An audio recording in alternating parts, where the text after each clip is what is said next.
Praise the Lord. The best wishes to you and your family members in the name of God. దేవుని నామమునకు మహిమ కలుగును గాక. దేవుని నామం పేరట మీకును మీ కుటుంబ సభ్యులందరికీ శుభాభివందనములు. ఈరోజు దేవుని వాగ్దానము. Today God's promise.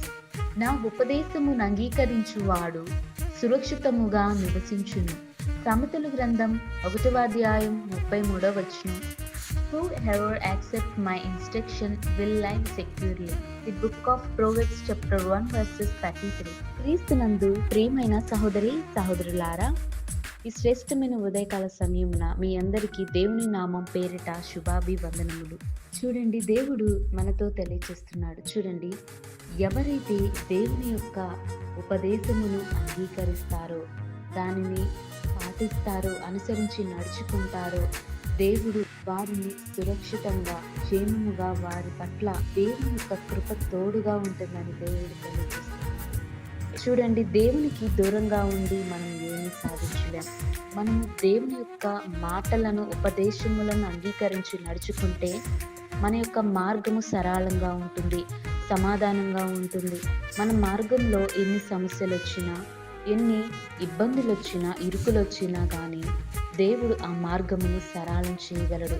చూడండి, మోషే కూడా దేవుని యొక్క మాటను అంగీకరించి దేవుని యొక్క ఆజ్ఞానుసారంగా నడిచాడు. దేవుడు చెప్పిన ప్రతిదీ కూడా మోషే ఇశ్రాయేలీల జనాంగమునంతటికి తెలియచేశాడండి. ఆ యొక్క సైన్యాన్ని నడిపించాడు. ఇశ్రాయేలీ ప్రజలందరినీ దేవుని ఎడల భయభక్తులు కలిగి ఉండమని దేవుడు చెప్పినటువంటి ఆజ్ఞలను వారికి బోధించాడు.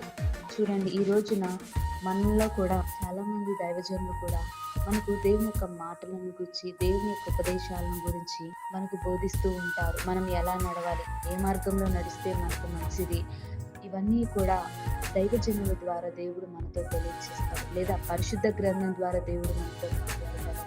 కనుక మనము దేవుని బిడ్డలైన మనము దేవుని యొక్క మాటను నడుచుకున్నట్లయితే మనం సురక్షితంగా ఉంటాం. మన కుటుంబం కానీ, మన ఇరుగు పొరుగు కానీ, మన గ్రామం కానీ, మన దేశం కానీ సమస్తము కూడా సురక్షితంగా ఉంటుంది. కనుక దేవుని యొక్క ఆజ్ఞను వేసివేయకుండా దేవుని ఇష్టానుసారంగా జీవిస్తూ మన జీవితాలను కాపాడుకుంటూ దేవుని నామానికి మహిమార్థకరంగా జీవించే కృపా కాపుదల దేవుడు మనందరికీ దయచేయును కాక.